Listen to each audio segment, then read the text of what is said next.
ఇక Vijayawada Lenin centre పేరు మార్చాలి అని చెప్పి భారతీయ జనతా పార్టీ ఎప్పటి నుంచో డిమాండ్ చేస్తోంది sir. Bharatiya Janata party AP రాష్ట్ర అధ్యక్షుడిగా మాధవ్ బాధ్యతలు చేపట్టే క్రమంలో కూడా ఇదే డిమాండ్ చేశారు. ఒకసారి మాధవ్ ప్లీజ్.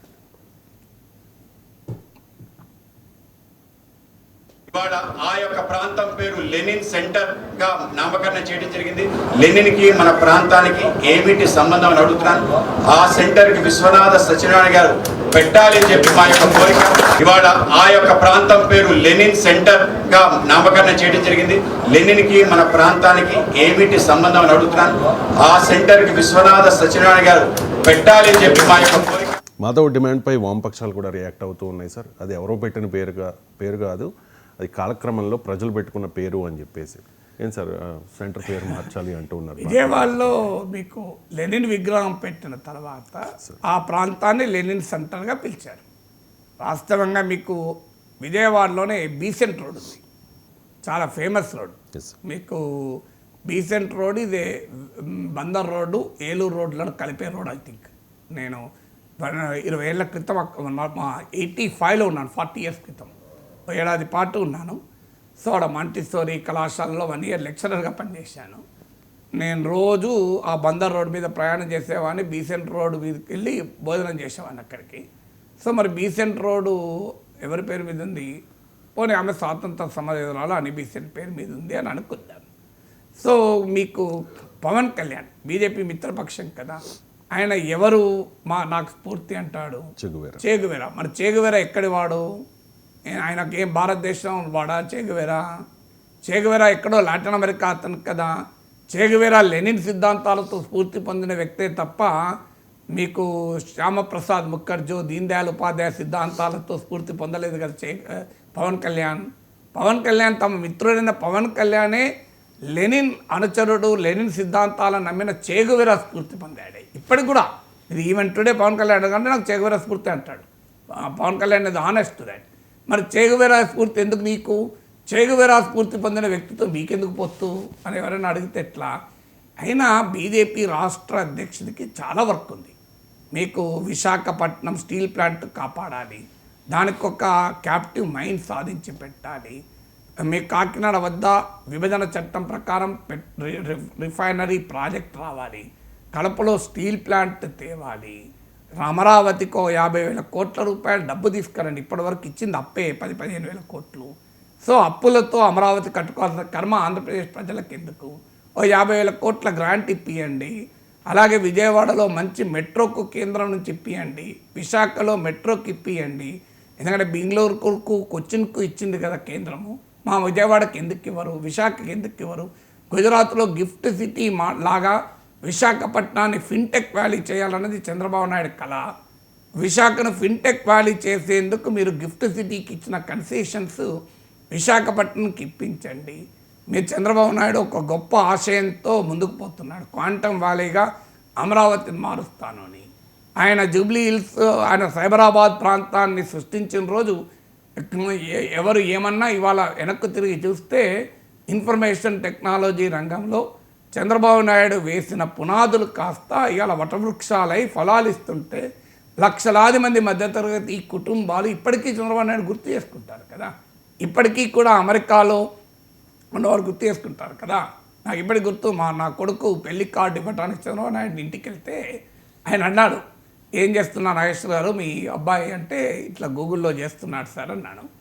మీరు నాకు రాయల్టీ చెల్లించాలి అన్నాడు నవ్వుతూ. ఎందుకు సార్ అన్నాడు. నేను ఐటీ పునాదులు వేస్తేనే కదా అంటే, అది మాత్రం నిజం సార్, రాయల్టీ చెల్లించుతామా అన్నది కాదు కానీ 100% ట్రూ అని ఆయనతోనన్నా నేను. కరెక్ట్, అది మీరు ఐటీ పునాదులు వేయడము అనేక మధ్యతరగతి కుటుంబాల్లో కొత్త జీవితాలను ఇచ్చింది. ఇలా మరి క్వాంటమ్ వ్యాలీతో చంద్రబాబు నాయుడు ఒక కొత్త ప్రపంచాన్ని సృష్టిస్తా అంటున్నాడు. దాన్ని సహకరించండి. మీరు కేంద్ర ప్రభుత్వం కూడా క్వాంటమ్ ప్రాజెక్ట్ చేపట్టింది కదా, అందువల్ల మీకేం గుజరాత్లో క్వాంటమ్ లేదు కదా గొడవ. మీరు గుజరాత్లో లేదన్నా మాకు ఇవ్వచ్చు కదా, గుజరాత్లో ఉన్నది ఎలాగ ఇవ్వరు? సో గుజరాత్లో లేని క్వాంటమ్ వ్యాలీని మీరు అమరావతికి 1,00,000 కోట్లు 5 ఏళ్లలో క్వాంటమ్ వ్యాలీకి ఇవ్వండి, లేదు 20,000 కోట్లు ఇవ్వండి. క్వాంటమ్ వ్యాలీ డెవలప్ అయితే అది అమరావతికే ఉండదు కదా, అది ఆంధ్రులకే ఉండదు కదా, దాని ప్రయోజనాలు దేశమంతా పొందుతుంది కదా. మీరు బాంబే నుంచి అహ్మదాబాద్కు బుల్లెట్ ట్రైన్ వేసుకున్నారు, ఎందుకంటే గుజరాత్గా మోడీ స్టేట్కు దాని చుట్టూ పెద్ద ఎత్తున ఇండస్ట్రీస్ వస్తున్నాయి. మా విజయవాడ విశాఖపట్నం చుట్టూ మీరు విజయవాడ హైదరాబాద్ చుట్టూ ఒక బుల్లెట్ ట్రైన్ వేయించండి మాధవ్ గారు. ఇన్ని పనులుండగా సెంటర్ల పేర్లు మార్చే పని ఎందుకు? బీజేపీ రాష్ట్ర అధ్యక్షుడికి ప్రజలకు మేలు చేస్తానికి ఇన్ని గొప్ప పనులు చేస్తానికి అవకాశం ఉంది. 974 కిలోమీటర్ల తీర ప్రాంతం ఉంది. ఓ గొప్ప మెరైన్ ఎకానమీ డెవలప్ చేయొచ్చు, ఓ గొప్ప ఇకో టూరిజాన్ని డెవలప్ చేయొచ్చు. దానికి భారతదేశ ప్రభుత్వం తరఫున ఇప్పియండి. మా ఒంటిమెట్టకు మీరు అమృత్ ప్రసాద్ పథకం కింద అదొక గొప్ప క్షేత్రం కదా, దానికి ఒక మీరు డబ్బులు ఇప్పియండి. ఇన్ని పనులున్నాయి మీకు. పోలవరం పూర్తి చేయండి. ఇప్పటికీ పూర్తి కావడం లేదు కదా.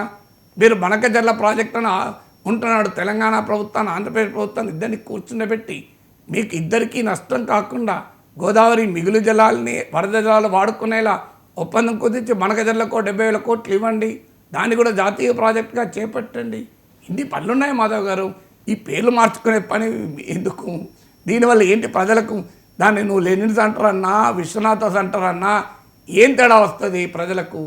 పోనీ విశ్వనాథ సత్యనారాయణ పేరు పెట్టాలి అని మనసులో ఉంటే నాకు తెలిసినంతవరకు ఒక వీధి ఉన్నట్టుంది మాచవరం ప్రాంతంలో. లేకపోయినా పెట్టుకోవచ్చు, ఇబ్బంది ఏమున్నది? మీరు ఒక గొప్ప తెలుగు పరిశోధనా కేంద్రం ప్రాచీన భాష హోదా కింద ఇప్పించి విజయవాడలో ఒక 100 కోట్లతో విశ్వనాథ సత్యనారాయణ స్మారక కేంద్రాన్ని నిర్మించండి. గొప్ప కవి, రామాయణ కల్పవృక్షం రాసిన మహాకవి కదా. సో మాకేం అభ్యంతరం లేదు. ఈ పేర్లు మార్చుకునే పని ఏంటి? అయినా మీకు లెనిన్ గురించి గాంధీ మహాత్ముడు ఏమన్నాడో చెప్తాను నేను. లెనిన్ సిద్ధాంతాలను నమ్మినవాడ గాంధీజీ? గాంధీజీ ఏమైనా కమ్యూనిస్టా? గాంధీజీ సనాతన హిందువు అని చెప్పినాడు. కానీ సనాతన హిందువు అయిన గాంధీజీ లెనిన్ ఏమన్నా మీరు గూగుల్లో కొట్టండి వస్తుంది. గాంధీ ఆన్ లెనిన్ అని కొట్టండి వస్తుంది. ఏమన్నాడు? The nobility of his selflessness is an example for the centuries to come అన్నాడు. అంటే ఆయన నిస్వార్థ త్యాగ నిరతిలో ఉన్న మహోన్నత లక్షణం శతాబ్దాల వరకు ఉదాహరణగా మిగిలిపోతుంది. ఆయన ఆశయం ఫలప్రదమగుగాక. ఇది ఎవరన్నాడు? గాంధీ మహాత్ముడు అన్నాడు. నేనంటున్న మాటలు కాదు అది. మీ గాంధీ మహాత్ముని కూడా మీరు కామ్రేడ్ మహాత్మా గాంధీ అని మీరు అనదలుచుకుంటే నాకు అభ్యంతరం లేదు. మీరు కామ్రేడ్ గాంధీ అని చెప్పి గాంధీని కూడా అంటారా? సో దీనికి లెనిన్ పేరుకు కామ్రేడ్లకే సంబంధం లేదు. ప్రపంచంలో స్వాతంత్రోద్యమ కాలంలో మీరు అభిమానించే లోక్నాయక్ జయప్రకాష్ నారాయణ్, ఇందిరాగాంధీ ఎమర్జెన్సీకి వ్యతిరేకంగా జరిగిన విస్తృత ప్రజాస్వామిక ఉద్యమంలో భారతీయ జనసంఘ్ ఆర్ఎస్ఎస్ కూడా పనిచేసింది కదా. మాధవ్ వాళ్ళ ఫాదర్ చలపతిరావు కూడా పనిచేశారు కదా. సో ఆ జయప్రకాష్ నారాయణ రాసిన పుస్తకం వై సోషలిజం చదవండి. వై సోషలిజం ఆయన బుక్ ఏంటి? వై సోషలిజం కదా. మరి అదైనా లెనిన్ సిద్ధాంతాలతో నేను గాంధీ లెనిన్ల వద్ద స్ఫూర్తి పొందానని జయప్రకాష్ నారాయణ అన్నాడు కదా. నేను అందరూ జయప్రకాష్ నారాయణ కూడా మరి ద్రోహ మీకు విదేశీయుడా? గాంధీ మహాత్ముడు చెప్పాడు, జయప్రకాష్ నారాయణ చెప్పాడు. భగత్ సింగ్ చెప్తాను మీకు. ఆయన చివరి ఉరి తీసే ముందు లెనిన్ ఆత్మకథ చదువుతూ ఉంటాడు. ఈ పుస్తకం కనుక నేను కాస్త ముందు చదివి ఉంటే నేను ఈ పని చేసేవాడినే కాదు అన్నాడు. ఎందుకంటే ఆయన పార్లమెంట్లో కృత్రిమ అంటే నిజమైన బాంబులు కాదు, కృత్రిమ బాంబులు వేసి ఒక బీభత్సాన్ని సృష్టించి ఇది భారత స్వాతంత్రోద్యమంలో ఒక స్ఫూర్తినివ్వాలని చేశాను అన్నాడు. దానివల్ల ఉరి శిక్ష అనుభవించాల్సి వచ్చింది. సో అందువల్ల ఆయనే అన్నాడు ఇది ఈ ఎత్తుగడ వేసేవాడిని కాదు నేను అని. అందుకే మీకు రష్యన్ కవి మయకోవిస్కీ రాసిన దాన్ని శ్రీశ్రీ అనువదిస్తాడు. ఇది ఎదను లెనిన్ కథను రచించెదను నేను, లెనిన్ బ్రతుకు జనం కొరకు ధనించెదను నేడు, లెనిన్ మా పరాక్రమం, లెనిన్ మా ఆయుధము, లెనిన్ నేడు లేడు చూడు జనములో ఉన్నాడు అని అంటాడు. సో ఇది ఎవరన్నా ఇది శ్రీశ్రీ అన్నారంటే మీకు అభ్యంతరం ఉంటుంది. మరి గాంధీ మహాత్ముడు అంటున్నాడు కదా, ఇది an example for centuries to come అని. భగత్ సింగ్ అన్నాడు the idea of Lenin will never die అన్నాడు. మీరు గూగుల్ కొట్టండి వస్తుంది, నేను చెప్పేది ఎక్కడ ఏం కాదు. The idea of Lenin will never die అన్నాడు. ఇది భగత్ సింగ్ అన్నాడు. సో అందువల్ల లెనిన్ సిద్ధాంతాలను మీరు అంగీకరించవచ్చు, అంగీకరించకపోవచ్చు. విజయవాడకున్న గొప్ప సాంస్కృతిక వారసత్వం ఏంటంటే విజయవాడలో సాక్షాత్తు కనకదుర్గమ్మ వారు కొలువు తీరిన ఒక పుణ్యభూమి. అదే సమయంలో నాస్తికోద్యమం ఒక బ్రహ్మాండమైన ఊపులో ఉన్నటువంటి ప్రాంతం కూడా అదే. మీకు గౌరవ వారసత్వం తెలుసు కదా మనకు. సో అందువల్ల మీకు విజయవాడలో కనకదుర్గమ్మ కొలువు తీరిన గడ్డ, నాస్తికోద్యమం పురుడు పోసుకున్న గడ్డ, ఈ రెండింటి మధ్య ఎక్కడ సంబంధం ఉందా? మీకు విజయవాడకు భారత కమ్యూనిస్టు ఉద్యమ చరిత్రలో ఒక విశిష్టమైన స్థానం ఉంది. భారతదేశ ప్రజా ఉద్యమాల చరిత్రలో విశిష్టమైన స్థానం ఉంది. ఎన్టీ రామారావు నాయకత్వంలో ప్రతిపక్షాల కాంక్లేవ్ తొలుత అక్కడే జరిగింది. అతిపెద్ద రైతు ఉద్యమాల కేంద్రాలుగా విజయవాడ వెలుగొందింది. చెల్లపల్లి జమీందారు వ్యతిరేక పోరాటం అని. అందువల్ల హిస్టరీలో భిన్నమైన స్రవంతులు ఉంటాయి. ఆ స్రవంతులు అన్నిటినీ మనం గౌరవించాలి. మీకు నేను అనేది, మీరు విదేశీయుడు అంటే మనం వాడుతున్న కరెంటు మనం సృష్టించలేదు, మనం వాడుతున్న మైక్ మనం సృష్టించలేదు, మనం చూస్తున్న టీవీ మనం సృష్టించలేదు, ఇవన్నీ విదేశీయులు సృష్టించింది. మనం వాడటం లేదా?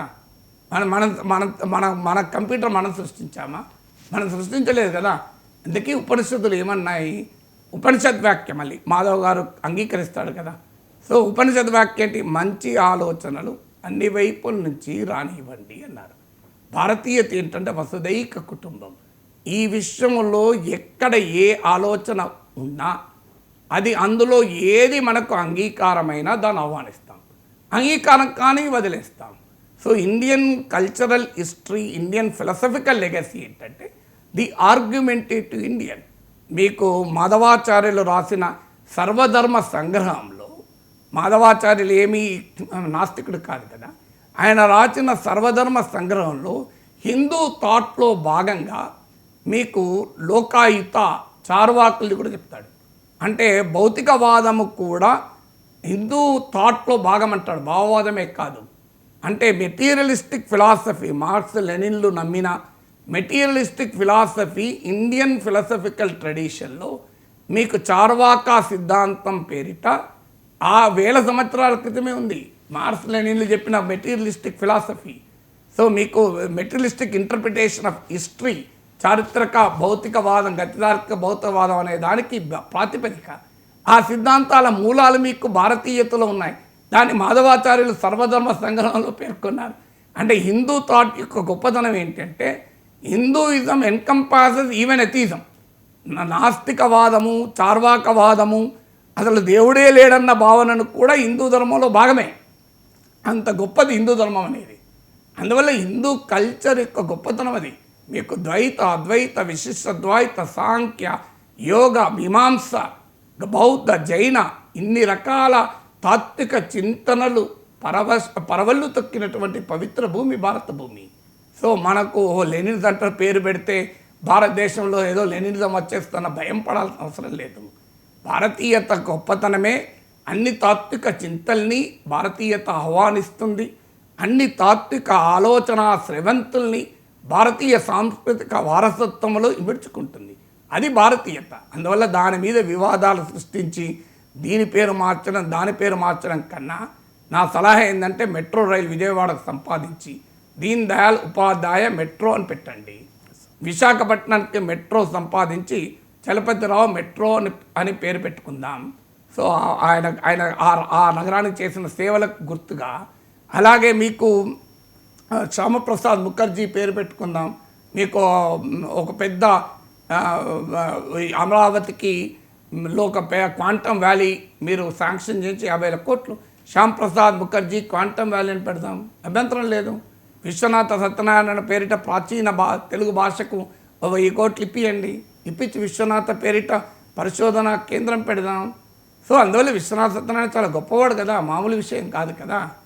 సో అందువల్ల భారతీయత యొక్క గొప్పతనం, తెలుగు భాష, ఆ గడ్డ విజయవాడ, గుంటూరు, ఆ గడ్డకు ఆ ప్రత్యేకత ఉంది. తెలుగు గడ్డకు ఆ ప్రత్యేకత ఉంది. మనం విశ్వనాథుని చూసాం, విశ్వనాథుని ప్రశ్నించిన శ్రీశ్రీని చూసాం, శ్రీశ్రీ కవిత్వంతో అభినందించిన విశ్వనాథను చూసాం, విశ్వనాథను జాషువాలను చూసాం.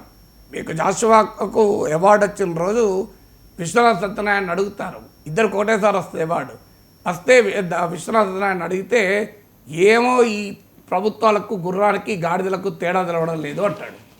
సో ఆ విశ్వనాథ సత్యనారాయణ జాషువాను ఉద్దేశించి ఈ ప్రశ్న జాషువాని అడుగుతారు, ఇలా విశ్వనాథ గారు అన్నారు మీరు ఏమంటారు అని. నా పేరైతే గుర్రం జాషువా, మిగతా వారెవరో మీరు నిర్ణయించుకోండి అంటాడు. ఎంత గొప్పగా చమత్కరించుకున్నారో చూడండి. అలా విశ్వనాథ జాషువాల మధ్య చూసాం మనం. ఇది తెలుగు సంస్కృతి, భారతీయత, ఇది హిందూ ధర్మం.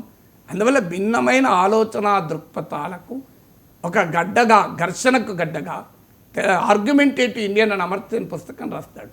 అందువల్ల don't waste your time on changing names of the centres. సెంటర్ల పేర్లు మార్చడం పైన కన్నా ఓ బుల్లెట్ ట్రైన్, ఓ స్టీల్ ప్లాంటు, ఒక మెట్రో, ఓ క్వాంటమ్ వ్యాలీ వీటిపైన ఫోకస్ చేస్తే ఎక్కువ ఉపయోగం కదా.